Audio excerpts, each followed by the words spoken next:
Hello, everyone. Thanks for joining us. Welcome to Book Casual for Real Sky Astrology. We're talking specifically about the houses. I would use my tiny hands, but I'm not allowed to use them in Jamie's presence. This is based on the Real Sky Astrology Tarot Workbook that Jamie and I are working through. And it is written by this amazing woman who is, unfortunately, for her, sandwiched between the two of us, Julie Cuccia-Watts. Her link... The bomb Watts. The bomb. The bomb Watts. Yes. And all of her links are in the description below. And, oh, I did do something fancy here. I did that. Check out the world of Julie Cuccia-Watts' tarot and real sky astrology at newmoontradingco.com. And everybody, you know the routine. Know your limits, purchase responsibly, and there you go. Don't be a poop head. Don't. Don't be. So, oh yeah, Julia. Yeah, no, it's Julie. He said Julie. I said Julie, right? Yeah, it's a real close fine line that you really have to listen. But yeah, Julie. That's it. No. Yeah, if I say Julie's name really fast and I say the whole thing, it sounds like I'm saying Julia, but I'm not. Yeah. I don't want to change my name to Julia. It's never been Julia. So look at this. So this is the part we've done so far. Yes. And that's the part we have left. So there you go. Yes. You guys.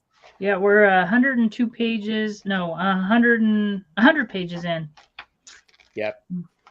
So we're just going to be reading The Snake Bearer, the Magician. Mm-hmm. Is what we have next. And you know, we do have it tabbed and everything. And for those of you who are playing along at home, here are the notes that I have on stuff. I got geeky the last time, and I sent this to Julie, and Jamie was laughing at it because I'm to help me learn, I need everything in one place because you ask thoughtful questions, Julie. Through it, it's like, what are your thoughts about this sign in this quadrant or where in the house and all of that? And so I'm like going, okay, I have to do something. So what I did is I created a spreadsheet, which in one page gives the quadrant, the houses, the sign that is in that house, and then what I have in that house. So there it is for everything, but then here it is for just stuff that I actually have something in it. Yeah. So, because this one's all about me. Mm-hmm. Amazing. It's amazing. So that's a great study sheet. Yeah. And I even found, the glyphs so that I could use the glyphs to help me even remember them. I'm like going, okay, this is helpful. This is helpful. Where's your hashtag overachiever? Right here. Hashtag for that. Mm-hmm. Yeah. All right. Let's say hi to some people. Hello, people. There's this hello, people. There's this guy who needs his glasses to type. So people Watts. Robin is here. Hi, Robin. Robin, thanks for showing up. Fatima is here and going to watch later. Julie Cuccia-Watts is here. Watch. And Jonathan Daly. Hello, Jonathan.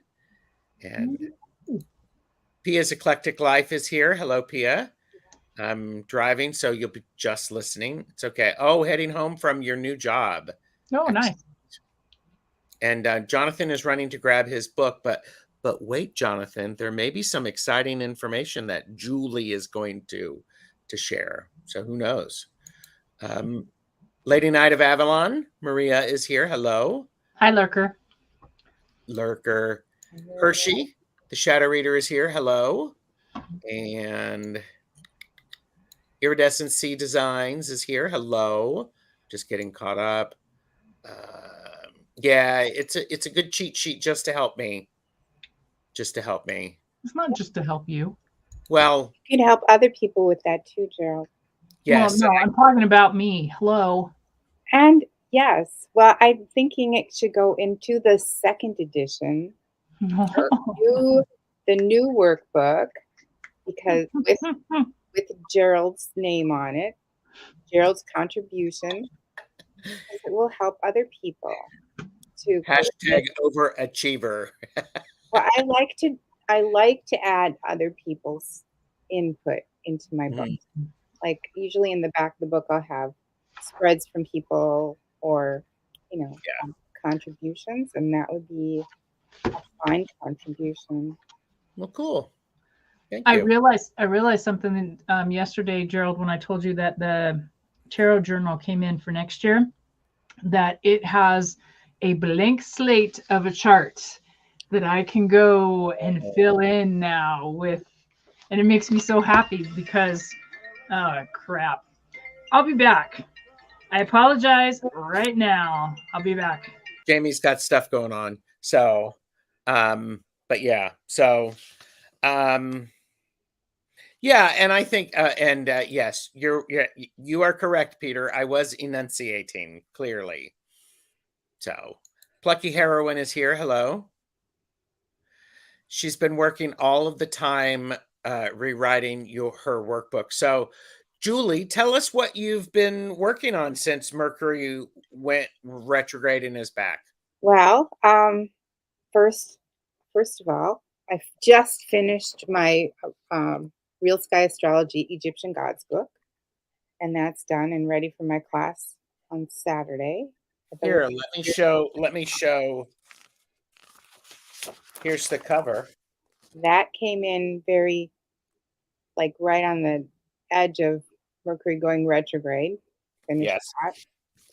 And then I decided to use that time to edit and redo. And I went through and did all of the Real Sky Astrology cards over. Ooh. Added a few new cards. And then I decided to do a small version. Mm-hmm. So we have the big version, and then there's the small version. It's poker size, which is very handy. And I really love how it turned out. I'm really happy with it. Good. It's really easy, and there's lots and lots of cards. So it's like, I think there's like 94 cards in this pack. Oh, nice. Okay. So I was able to do a lot of extra cards. Nice. Yeah. And I've been playing around with some ideas and decided to add the whale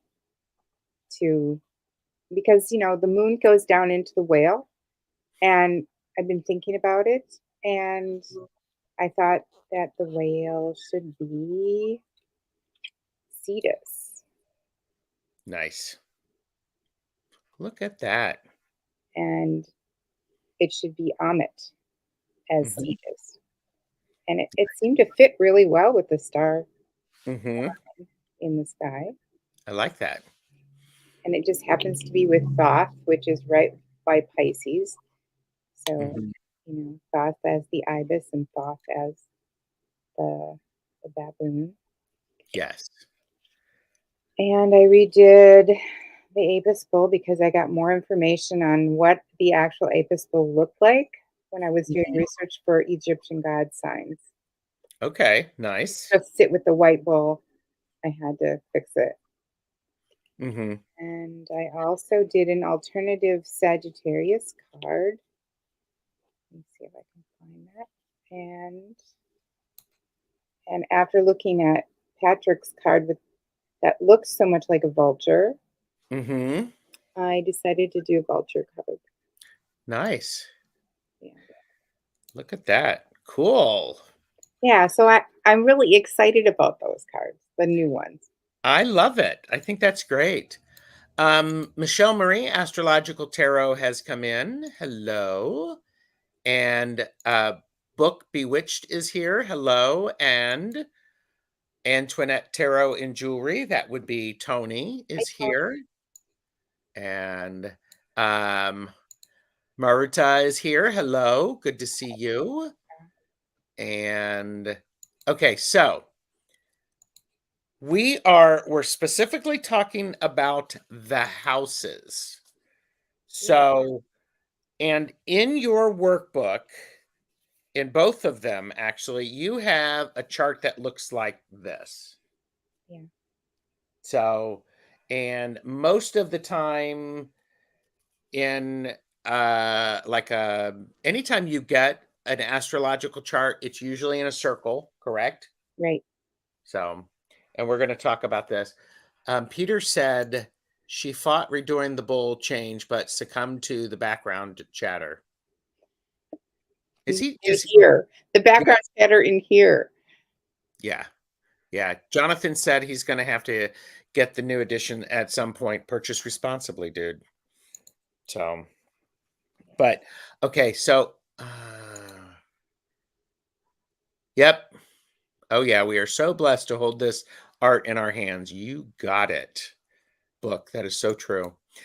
Okay. So with all the editing going on and going through the workbook again, and the first part of the workbook, I talked about the change of the age and how that's affecting us. yes. Back. Did things get resolved? Yes. Well, this part. Good. Okay. Yeah, we'll take it. Okay. So Julie was just saying how in the first part of in the book, actually I have it tagged, you talk about the houses in the past, the present, and the future. Right. And in this edition of the book, you give us houses in the age of Aries, age of Pisces, according to Western astrology, age of Aquarius, and then you have life on the cusp of a new age. Right. Well, that chapter is what inspired the Oracle deck, because when I was getting reviewed by Rochelle from Amethyst Ascension, she wanted more information on that because she felt like that was interesting. And Yes. and I thought that, needed some digging too. So in the process of doing the Oracle deck, the 432 card Oracle deck, 36 cards in 12 different ages, Mm-hmm. I realized the houses stay fixed, because that's the only way that 12th house can always hold the age. So if that is the case, if that's where the Sphinx's gaze is, and that's where the age happens, or you can see the constellation, therefore you're in a new age, those houses stay fixed, because that's the connection to the God or the divine, or this is the definition of the age. Mm-hmm. Okay. And the 12 is this very special number. It's the 10 plus 2. It's the 12 that is like, I don't know, it's more than a master number. It's this divine sort of number, this wholeness number. Wholeness plus polarity kind of number. So while I was working on that and rewriting the chapter for the houses, that's when I had this whole big download. And it happened because I was looking at your stuff, because you have so much stuff in the 5th house, Gerald. Oh, okay. And Hello. and I'm looking at it like, oh, it's the 5. And then I looked at the 5 with that sort of Venus intention, with the 5 being love and art and all of the things that attribute to Venus. And all of a sudden I was like, go look back at the numerology, the Egyptian numerology that's in Journey into Egypt. So I went back and I looked at it, and I was like, oh my God, it's just numerology. The houses are just numerology. The 1 is the body. The 2 is the polarity that doesn't really exist. So it's money. It's what you get for the work that you've done. It's like this balance. Like you do work and this is what your energy has produced, but it doesn't really exist. And it goes straight to 3, which is creativity. And it's sort of like this third thing that observes. So there's this conversation or communication, and that's your 3rd house is communication. And the 4th house is stability. It's the home, really solid, and that is what it is, like all through time. And don't worry, everybody. We're going to go through all 12 houses individually. So okay, I'm just going to run through it. No, yeah, downloaded for me. I can picture, I would be pausing, I'd be taking notes, but we're going to get to this. So there you go. Just let it flow through. There you go. So then I went back to the 5th house and went, okay, the 5th house is the 5 is love and art and the spontaneity of children and the product of love. And then the 6th house is health. And for the Egyptian, number 6 is time and space. So when you're working with health, you're also working with time and space because healing takes time. And so you're rejuvenating the body using time and space. And then the 7th house is partnership, but it's also initiation. And then, this sort of like, you have to sort of face off with each other before you can ultimately be partners, whether it's enemies or whether it's actual good partners, like business. There's this initiation back and forth that happens. The 8th house is legacy, taxes, and that comes to us with that. But then you have the double square. You have the security and then a double octave of security. So you have like a cube, you have power. Right. And so with legacy, you get power and inheritance. And the 9 is like the number of the sage, and you have it in the house of education, higher education. And then the 10th house is career, and the 10 is back to the 1 again. So it's a big expression of the 1. Right. Yes. And then the 11 house is other people's children and others and community, and you have the master number. So this is like really a cool kind of reflective. 11 is kind of very reflective of the other as part of the person as well. And then the 12th house is the connection to the divine again. So the 12, like the 12 apostles and the 12 that is helpful towards the oneness, which is the whole chart. So Or in my case, the 12th child. There you go. The very special 12th child. Oh, very special. A very rare and special 12th child. Seriously. So, oh my gosh. Well, okay. So Julie, I wanted to, I've captured a couple of questions and a couple of comments. It's just, so I'm going to pause for a second and remind people of what this is sponsored by. Today's video is brought to you by the word astrology. Everyone say it with me. Astrology. Astrology. The divination of the supposed influences of the stars and planets on human affairs and terrestrial events by their positions and aspects.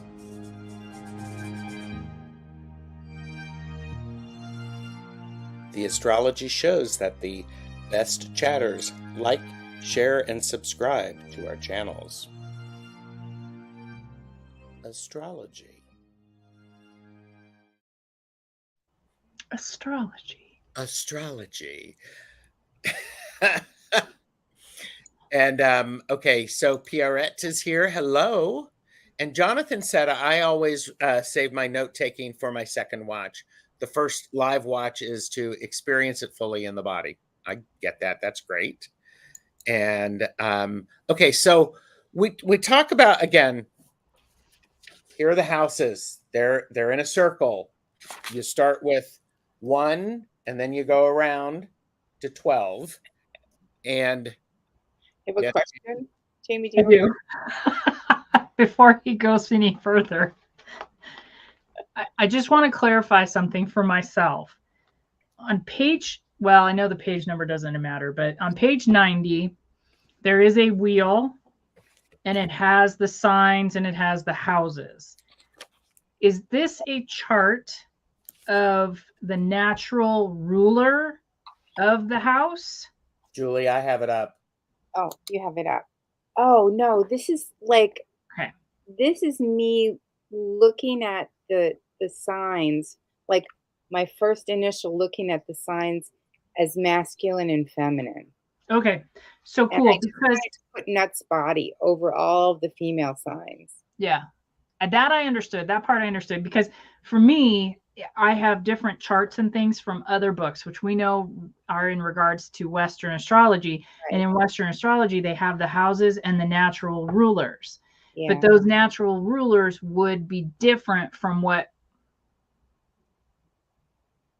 planets, I should say, are in the houses for myself, right?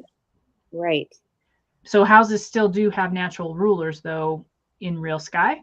I don't know. Do they? I'm not sure. Okay. I've seen, I think the 5th house should be ruled by Venus. Mm-hmm. Stay tuned, Thanks, people. girl. This is Thank you. ever changing. So, Thank you. Well, I see it's sort of like downloading. It's kind of downloading, like, yeah. because, Mhm. you know, it's not anywhere. Yeah. No, I was just curious because, you know, they always, with Western astrology, you know, they do all these things and they tell you what this and that is. And I noticed that with what we're doing, it's like, well, whatever sign is in the house or whatever planet's in the house is different for everybody. Oh, I got a big Doberman wanting to come in here. Oh, well, Fitz.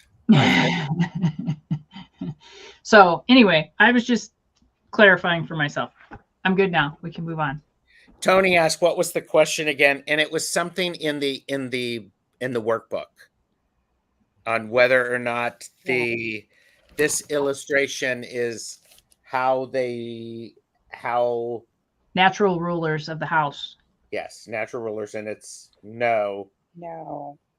Okay, I just wanted to make sure because there's nothing I could see that would even correlate. So I just wanted to make sure that I wasn't misreading something. Robin is supporting you, saying 5th should be Venus. Yes, so don't say that to Julie because she's going to have to redo more stuff. I love it. She's like, so. Okay, so here's what I want to know is, in general, what are the houses and why are they important? Let's just start. Houses, what does that mean and why? It's like a pie, you know, it's just cut into sections and would relate to times of day. So your flat horizontal line is, you know, east would be 6 o'clock in the morning if it was equinox, like 6 to 6, whatever the time would be if you had times put on here. Noon would be up on top. Midnight would be on the bottom. I mean, if your sun was in the nadir, it would be midnight. If your sun was at the 10th house, it would be noon. Mm-hmm. So it's just a way of like giving you some kind of basis.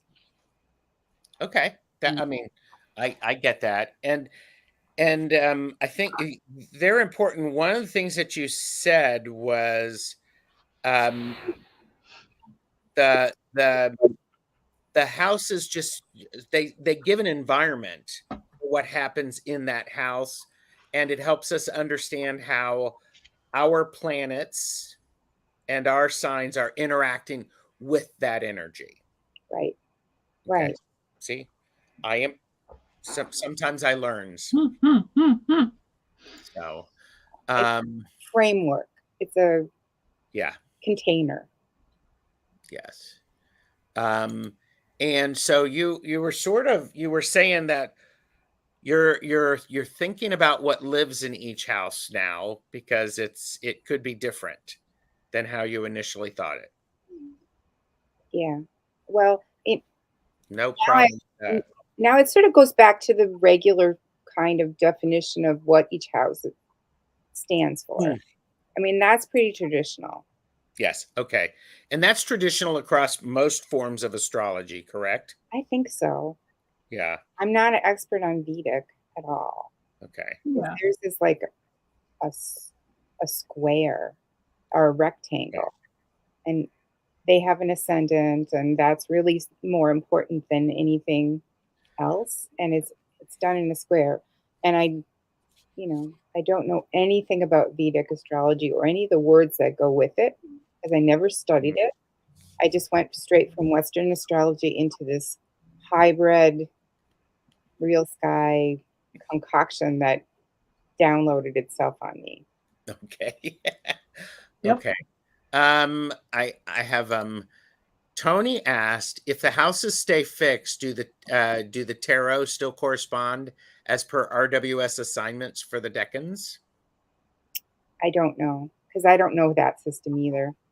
And there's so much to be said about the decans, and there's some new things out that have been coming out about the decans, about how the decans were in the beginning in Egypt. The decans had to do with specific stars, and I still haven't nailed down what stars go with what decans and how that's moved, and that's a curiosity for me at this point, and a source of future study for me. Soon to be an additional download. I have no idea where this is going. I love it. I love it. Okay, thank you, Tony, for that good question. And Book Bewitched said, "I need a beginner's book, foreign but delicious language." And it's a very interesting and very exciting thing. So I have your question, Jonathan. So okay, so let's because we're a half hour in, because I am talking and I'm excited to be here. Let's talk about each house and what's in each house, just to try to help people. So let's talk about the first house. And the first house, for those of you who know the Living Wheel astrology cards, because Patrick said he was going to be listening as he was driving home from his mother's, because you always pick your mother over YouTube. Good. And you drive carefully. So here's the first house. Right. When you look at that. So what's in the first house? Tell us about the first house. So the first house is this beautiful kind of place where the sun emerges. This is the body, like as if the earth and the eastern horizon was the body where the sun would emerge. And so it's kind of this really perfect place for the physical body to be. Okay. Considering that most babies are born in the early morning, that seems to be a place where a majority of humans are born. Okay. I, however, was born in the evening. Me too. Because it matches my dark soul and my dark approach to the world. Me too. I was born at sunset. Jamie's like, whatever, Gerald, just shut up. Let her talk. So first house then is like the body. The body is Okay. the body. And it's the mask. It's also your rising sign. So this is what you show the world. This is who you are. Okay. And so it's the mask that you wear for the world. Mm-hmm. And if your mask happens to be like where your sun is, then you're kind of like right out there, Mm-hmm. full force without hiding anything. There isn't really a mask at all. And for those of you who are playing at home, house 1 is in quadrant 1. Right. The private place where you have control. You get to choose who you are, what you look like. You kind of get to play around with your character, Mm-hmm. and it's private. Yes. So there. Oh, okay. So are we ready for house 2? Sure. Or excuse me, the second house is right here. So we go counterclockwise with counting these numbers. Yeah. And traditionally it's money, or like where your money, it's your money house. So it's where you get paid. Uh-huh. And What's interesting is that 2 doesn't really exist in Egypt. Like the 2 immediately becomes the 3 because there is no such thing as a 2. There's no such thing as just 2 alone. Like as soon as you have 2, there has to be a third party to see that there's 2. Otherwise, there's just the one and the other. And so as to see the 2, you have to have a third thing. interesting. Patrick describes this as resources. So Yeah. house 2. Yeah. So okay. Are we ready for the third house? Sure.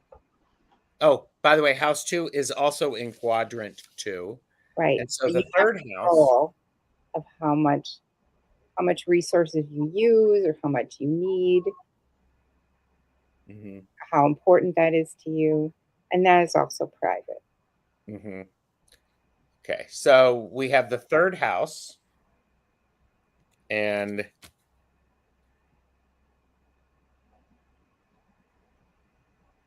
The I, third house is usually Communication, yeah. communication. Yeah. mhm, It can be aunts and uncles, siblings.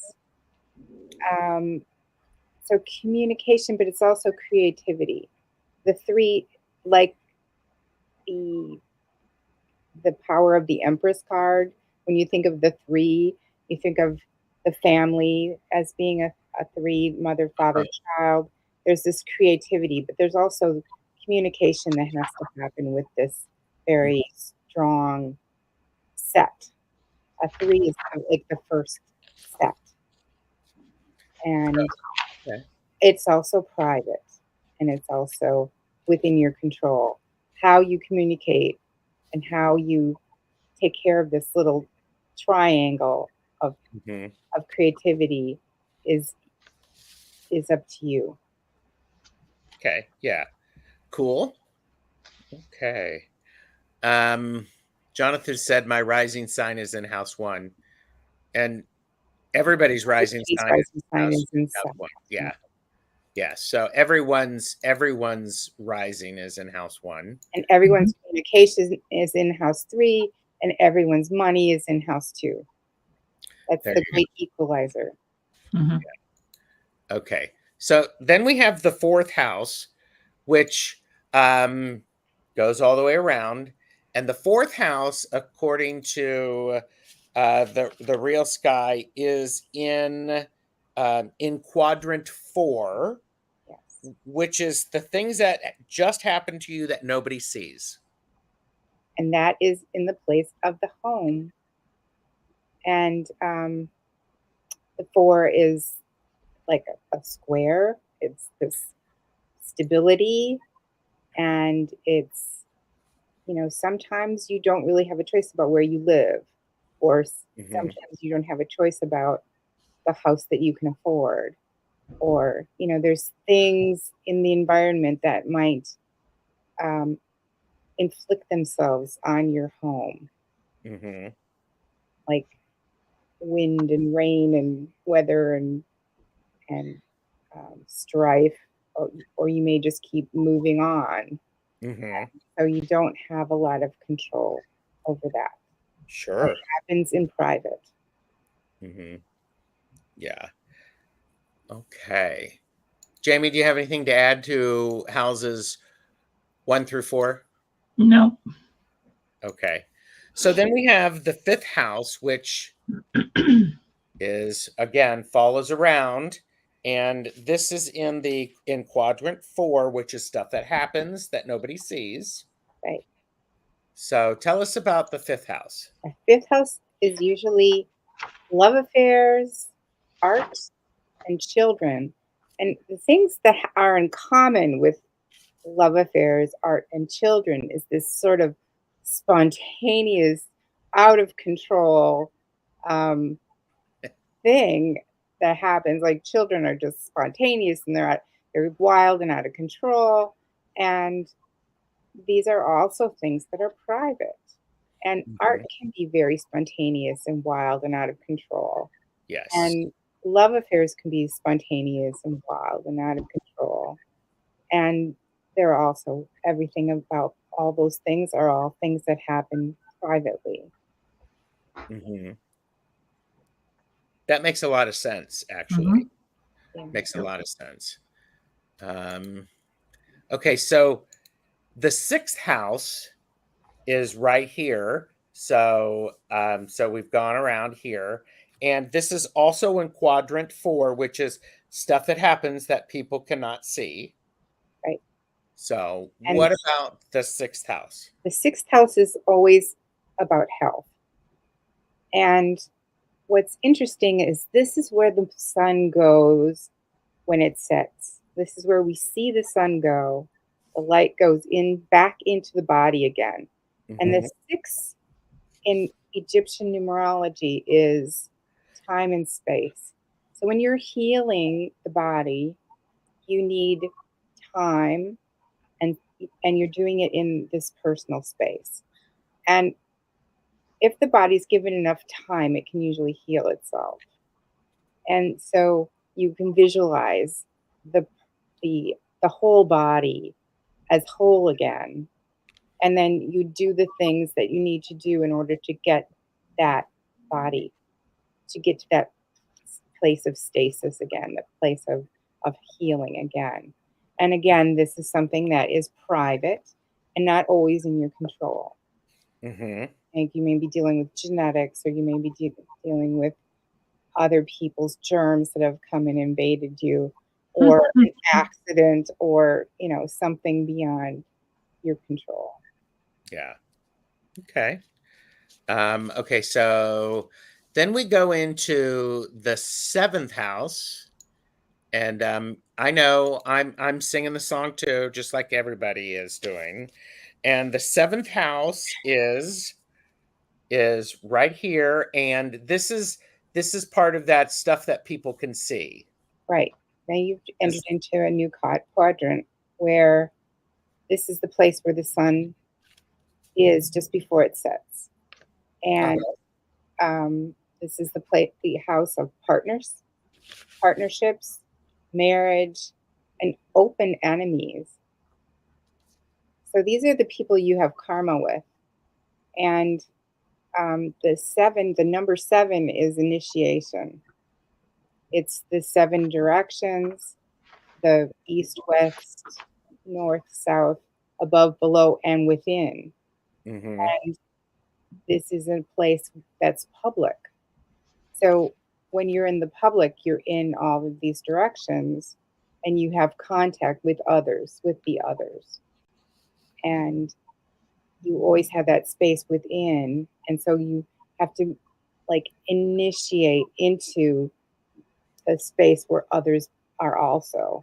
and you might not be allowed in unless someone else allows you to come in. So in that way, you don't have control. You need to be accepted or not accepted.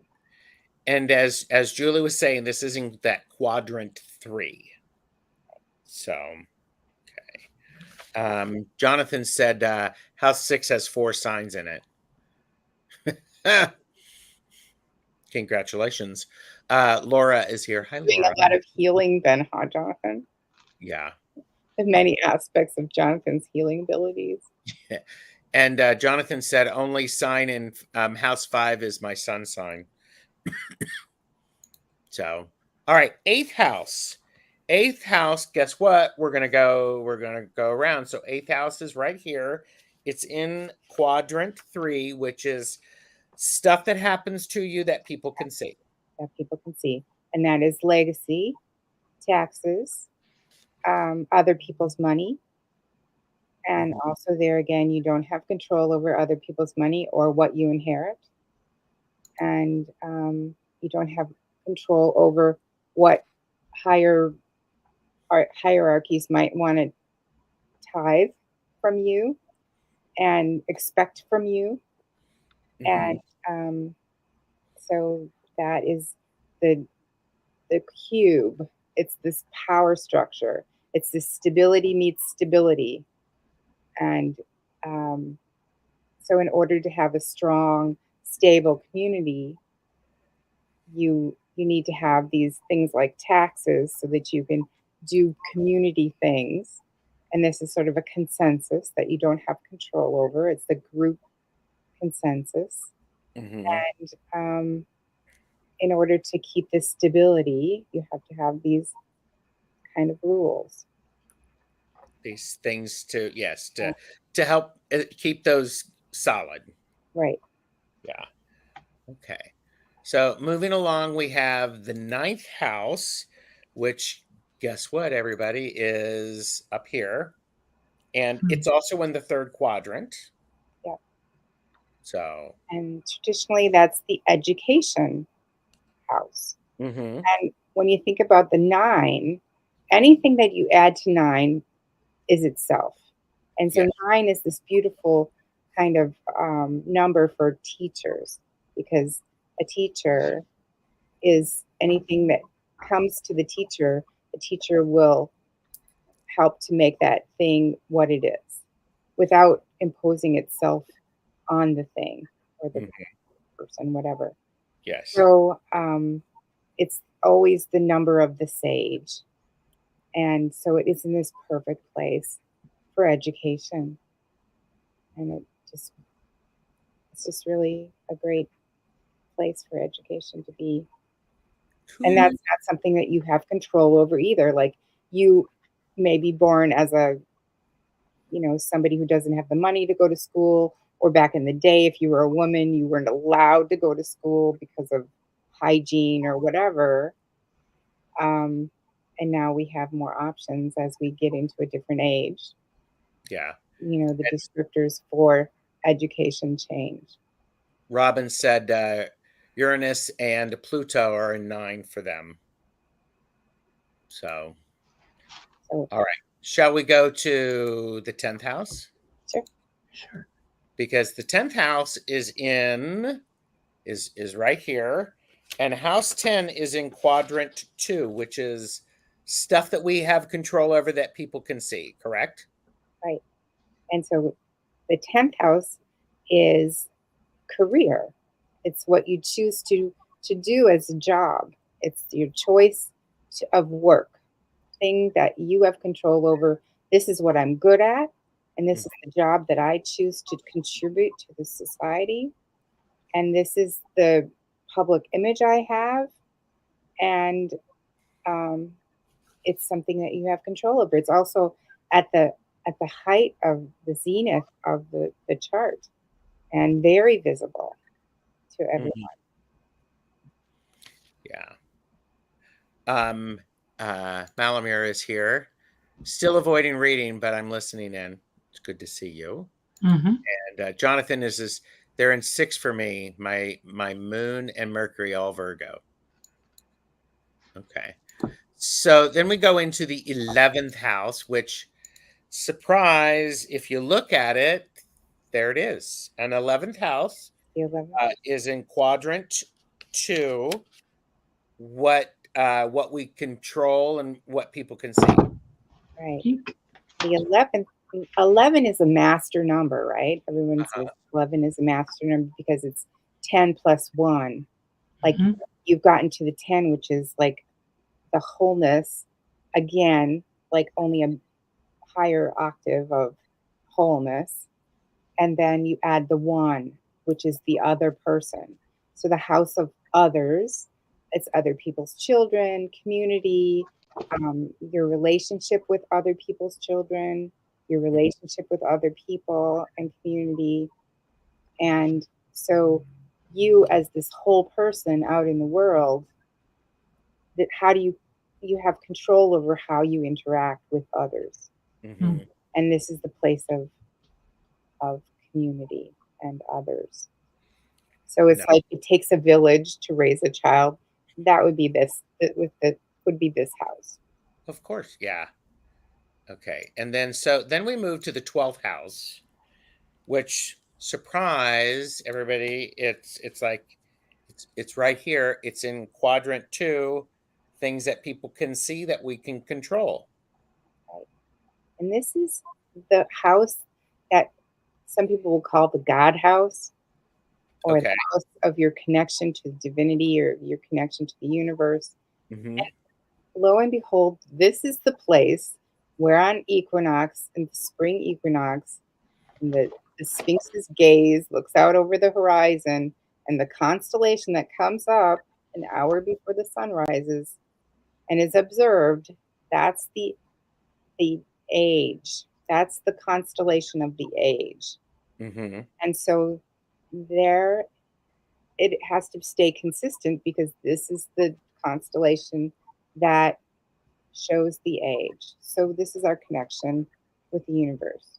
This is where the sun rises, where we wait, where that covenant was, where the promise that the sun would rise in the morning is the ark of the covenant. Mm-hmm. And when the sun rises, that's the promise fulfilled. Because through the dark night, you're never really sure if the sun will rise. And so we wait, and then we see that the sun does rise. Mm-hmm. And we have another day. Love it. Okay, so I'm going to hide this banner, and then I'm going to look at some of the comments, because the next question I have is how do the signs and planets visit each house? Because as I think about this, I think about, if we're going with the house metaphor, if they're showing up at my house, how do they interact with it? And I am specifically thinking about in an individual's chart. If I have, let's say in my 5th house, we have lots of planets. I have, lots of celestial bodies, correct? Celestial bodies. How do, and each of those, and they're in a certain sign, how do those interact? But okay. And all of those planets are going to be descriptors of the kind of art, the kind of love affairs that you produce, or that interact in your life. So in particular in house 5, that's what it's going to show. They're going to describe the art that is being created. That's right. Okay. Yeah. Jamie, you look like you have a question. No, I'm just looking at my chart. So you were talking about house 5, right? So it's Capricorn and Aquarius and my moon, and it is in house 5. And it's like, so this is something that we've said to you before, until we were getting to the meat and potatoes, right? It's like, okay, so Aquarius, Capricorn, 5th house, and it's my moon. So what? What does this mean? How does it work together? Okay, so you have Capricorn, which is the guide. Mm-hmm. a guide through uncharted territory, and you have to be very spontaneous. And your art. What is your art? Your art is either like the things that you create or part of like what your art is. So whatever is spontaneous and inspired, and that could actually, be part of aspects of your career or aspects of what you do as a occupation. But you have to be spontaneous, you have to be in the moment, and sometimes things just come when you need it. Like, you don't know until you're on a need to know basis kind of way, and then you get your answer, and then you have to utilize that, and that's your artistic ability.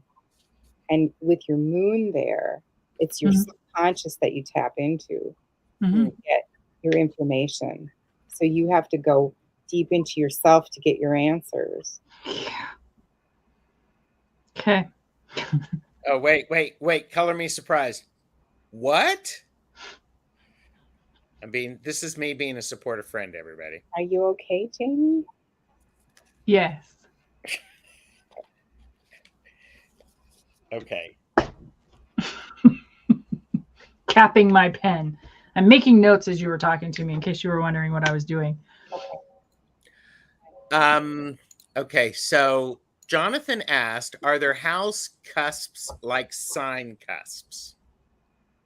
I think that there's a good cut and dry line with houses because you can really see the line doesn't change. This is the line you stepped into the house.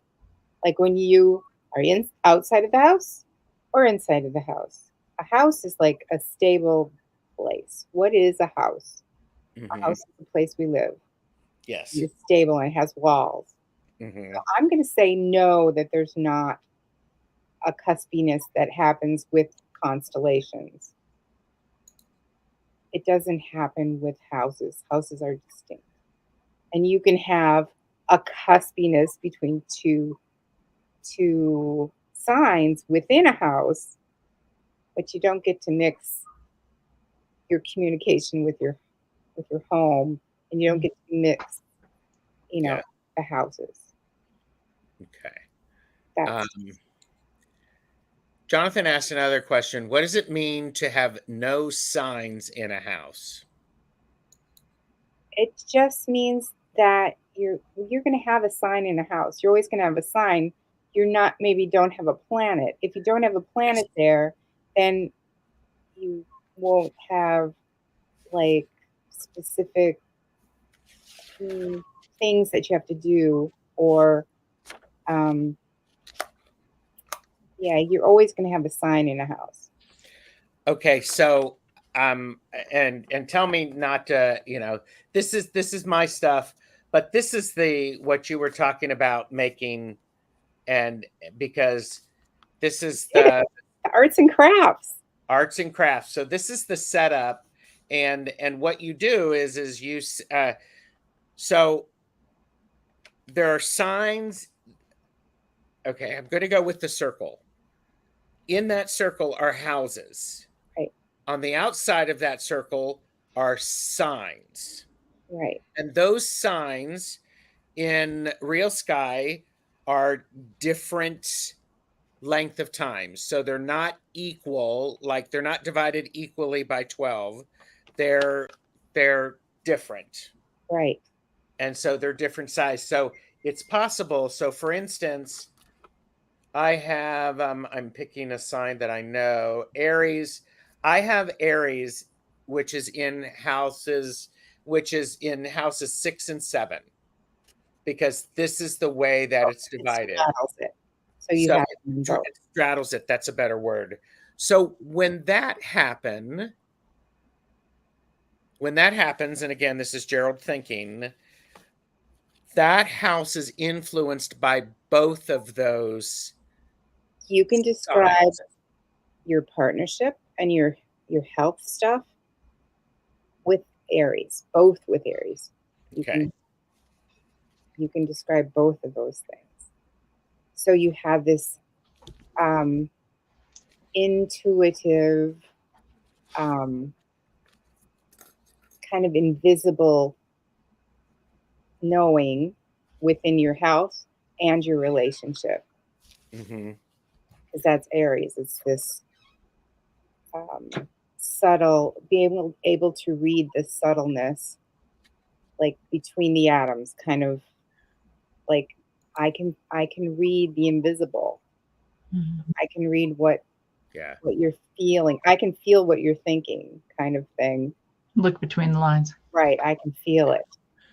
So I think I think it's helpful for me to think about the houses stay the same and it's the planets that shift. Or that the signs that shift and the planets that move. And the planets transit through. So as planets, and the moon will transit through everything every month. So you're going to get hit by that moon. It's going to hit all your planets every month.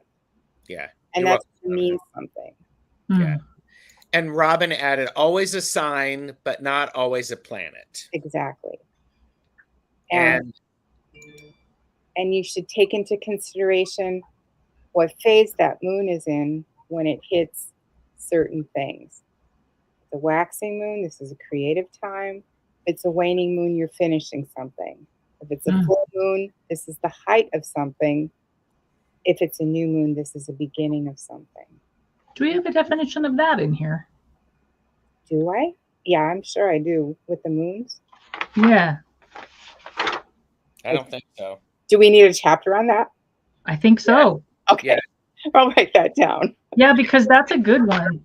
We need that's a chapter really good. Yeah. I mean, yeah. That's a good one, honestly, Julie. That is a really good one. I would know some of that because of my magical work, but not everybody would know that. Yeah, I think that's important. And that's why I do moon readings every day. Mm-hmm. And because I do feel like the moon is so important. Yeah, I think exactly where we are right now as a group. Added. Yeah. Yeah. Okay. Definitely. Extra chapter on the moon. Mm-hmm. Calla Lizzie said, I've never found cuspiness with the signs either. A bit of influence, but not all that much. The sign is the sign is the sign. Okay. I mean, that makes sense. Certainly the house is the house is the house. The writer is the writer is the writer. But the planet's not the planet, not the planet. I think I could kind of like feel the cusp between having aspects of two different signs. Mm-hmm. I think I could feel that. Like if we go with Jamie's Capricorn Aquarius, this kind of like on a need to know basis with the universe. You don't really know where you're going. You're kind of on uncharted territory. And then all of a sudden when you need it, it's there. Right. Poof. Yeah. Calla Lizzie said ancient Romans were known by their moon signs, not their sun signs. Yeah, we never did sun signs until astrology started going into newspapers at the turn of the century. And because you couldn't put an ephemeris into the newspaper, they just like honed in on sun signs because it was easy. Uh-huh. And oops, sorry. Thought you were done. No, because it's easy. Sun signs are easy. You don't have to worry about phases or anything. It's just like, this is your sun sign, and we'll just do a little blurb on our sun sign. Mm-hmm. And so it was never, in ancient times, the moon was, of course, more important. If you're studying stars, you don't care where the sun is. You're looking at the stars. And the big event in the night sky is going to be that moon. And where's the moon now? And is it full yet? And is it waxing? Is it waning? This is what the mothers were looking at in the middle of the night when they were out feeding their babies from cave times. Yeah. So here's the interesting thing for me. Now this is before we're talking about real sky, right? So we're talking about in Western astrology. My mom was a Capricorn on the cusp of Aquarius. My moon sits in my mom's, she's Capricorn, right? Which of course it all changes with real sky and stuff, but I still find the symbology fascinating that my moon is in that Capricorn who has been such a huge influence, you know, in her life and mine. Well, the moon is oftentimes thought of as the mother in a chart. That's why that's fascinating. Mm-hmm. Twisted Sushi, Quantum Love for All is here. Hi, Twisted Sushi. Hello. And Calla Lizzie says you can feel it a little, but it's still, for me, the sign has always read through much stronger. Just my opinion. And Calla Lizzie, great. If that's working for you and that's consistent for you, I think that's one of the beautiful things about this as I'm exploring astrology, I'm picking up things that will work for me. Jaime and I don't always agree. What? I know, shocking. That's a lie. You're disagreeing right now. Yes. And fortunately, we have a third to view the pair of us. That's right. The two. Yes, the two of you. Yeah. There is no two. There's only three. Yes. And Calla Lizzie says it's always been consistent for me. And I say, I think whatever you do, pay attention to it, whatever is consistent for you, because that makes sense. So, and Lucky Heroine also said, Jonathan, thank you for asking the question. I don't have planets in my first 3 houses. And Jaime has planets in all her houses. Except for 11 and 3. And 11 and 3 are empty. The rest are chocker block. I most of my stuff is in, oh geez, down here, down below the line. It's below. Hidden. Yeah. All of the hidden parts of Gerald. I have a lot of stuff. Yes, I have a lot of stuff in quantum. Maybe you do. Maybe it's hidden even from you, Gerald. Yeah, but I have a lot of stuff in my house 5. Yeah. So, and okay. Twisted Sushi said I had started learning about the 28 moon mansions a while ago. Still a lot to learn, but I realized studying the moon made more sense for me. Yeah. And are you including fixed stars and stuff, Jaime? No. I will be very honest with you, and I tell you I have no idea what fixed stars and stuff means. I just talking about planets. I don't know. Yes, but you included your meanings to these stars, and I don't know those either. And that's something else I'd really like to know. I included Pluto because I believe in Pluto, and damn it, don't get me started on Disney because Pluto's out there, and I'm keeping him. You can keep him. I have spoken. That's fine. Pluto, mine. Calla Lizzie's like, just curious. It's like she's backing away from the conversation. So no, don't back away from the conversation. I don't honestly have a clue. Yes. So Calla Lizzie always also believes in Pluto. Plucky Heroine, what significance is a void of course moon? And I know a lot of astrologers use a void of course moon. They're worried they don't want to do anything during a void of course moon because nothing will happen. It's just like, is a moon ever between signs, or is it all blending? It would be like a cusp. It would be sort of like a cusp between 2 signs. And I don't know, maybe they just don't want to deal with the blending of 2 different signs. But that's a really good question, though. You'll hear that a lot. Void of course. The moon is void of course today, so don't bother. Like, okay, well, how much of that is this happened because I observed it? Yeah. Does it happen because you observed it, or is it I don't know. I don't use void of course. I just go, okay, we're moving from Virgo moon to Libra moon. We did that yesterday, but was there a period where things were void of course? I didn't feel that. Kept pretty steady yesterday. Yeah. My high priestess has said that void of course is a good time to do things in liminal space, because you're not fully in one or fully in the other. You're sort of between. You're, So it would be a betwixt and between kind of time. yeah. And I can relate to that. Yeah. You're like the balloon thing that's going like this in front of car sales places.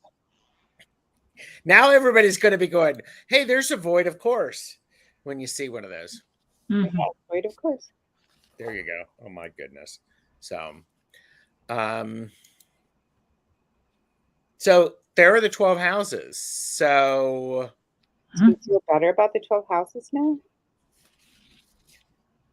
I am, yes, the short answer. Yes, I do feel better about the 12 houses.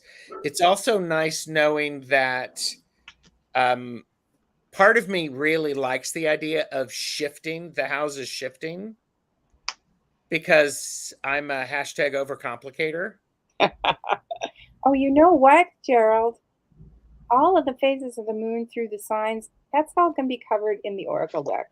I'm not going to put an extra chapter in the workbook. In the what? Covered in the Oracle deck. Okay. Yeah, I got you covered. Yes, but is it available yet? No, I have to write it. I've been so busy rewriting the second edition of the workbook because of you guys. You're welcome. So I'm going to finish this, and then I'm going to jump in to the Oracle. Well, and I can't upload the cards of the Oracle until I have a workbook, because that would just be insane. It could be possible for you to give like a one-page thing about what the waning, waxing, crescent, all that stuff means. Yeah, that would be worth it. I could definitely do that. Yeah, but I can do that. Okay, she can't mark it off yet, Jamie. I know. I know. All right, I'll put that in there. Just a short little, it would be helpful, honestly. Yeah. Okay, so so do you want to say anything else about the houses and the planets in the houses? Because the signs influence the houses. Ooh. So basically the sign. Listen to him. Ooh. See, I am totally the complicator. And Jamie's like going, and when you start doing readings with the Real Sky Astrology deck, I'm like going, what? Yeah. But so basically the sign, here's a fun analogy. The sign describes the architecture style of the house. Exactly. And there have been some people. And if there's a planet in there, then there's some function involved. Yes. So yeah, okay. So yeah, because there people have described. I think it's WTF. Tarot describes the signs as and the court cards as a family's living in a house and what their house would look like. So that's the same idea. The houses, this is the architectural style of the house. It's the planet that determines what color it's painted. And what I loved, here's a blurb from Patrick's chart, and I'm just gonna say, and he won't mind because it's so beautiful. He's got Taurus in his 4th house with Venus, and he lives in a gallery, an art gallery. So he's got this, aesthetic, beautiful, house. And this is where he does this is where he sells art, right in his house. And it's just this beautiful description of how he's acted this out. Yeah. And it's just manifested. And it's beautiful. Yeah.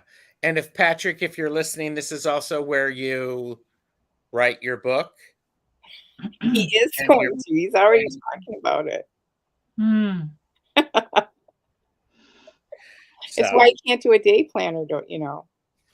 Boy. Hi, Cat Mama. Jamie, what questions do you have for Julie? I don't. I've been taking notes as I go. The pages hold full, please. I know you guys like this, so hold on. Let me see if I can get the non-glare. But oopsie. There you go. Look at that, everybody. Wow, that's great. Yeah. So no, I've been taking notes, and pretty much everything that we've ever talked about has kind of been poked at a little bit. The moon phase was a big deal for me and gave me a lot of information. So that's groovy. Yeah. And Julie, I will actually tell you some of the ideas that I have with good. this. So yes, it is 11/11. And does anybody else have questions for Julie about the houses? And I'm not putting any pressure on you, Robin, but now's the time to set it up so that she sounds really, really smart. Robin knows She is. houses. So Robin's a professional. Yes. Oh, you're welcome, Plucky. It's a great question. Yeah. It's a great question, and it's just like with everything. It's like these things matter except when they don't. You know. So. Okay, both Jamie and Julie are looking at me going, "What the hell, Gerald? What the hell?" Your channel. Channel, baby. It's your channel. If you want to make it crash and burn, go for it. Thank you for having me, you guys, again, and thank you for working so hard on this workbook. And you put out a book, and you hope that people will like it. But for you to take the time and to do all this work and to air it and to stay steady on it is just an honor to me. Really. Thank you. I really feel heartfelt that you would do that. Really great. All I can say is thank you for not putting me to sleep. Oh, good. Yeah. Thanks for not throwing it up against the wall and saying, this is bullshit. Haven't done that yet. I do think that this is a thing. It's a workbook. It means you're supposed to work with it. It's not going to be a complete download initially. I'm not going to just spoon feed you all your answers. And when you're finished with your workbook, you will be able to do charts for yourself and others. And because you will know the information. And that's the whole idea, is to become self-sufficient. And, you can feed a man a fish, or you can teach him to fish. And I just wanted to teach y'all to fish. Yes. Damn it, I want you to feed me too. I'm a big supporter of is feed the man first, then teach him how to fish. So, that's fun. And it can be fun. We can make it fun. Yeah. Well, and plus, I mean, and Peter says it's really a wonderful thing that someone takes the time to dive so deeply into one's work. Yeah, and I think it's also, you're gracious when we ask you a question. Yeah, that's what I like. So. Yeah. So agreed. I think that's a cool thing. Very appreciated. Yeah. Tomorrow I am on with Colleen, the cruel crone, the cruel crone, talking about the autumnal equinox. Yay. And then on Thursday, I have a Laugh and Learn Magic Tool Talk about knot magic, KNOT.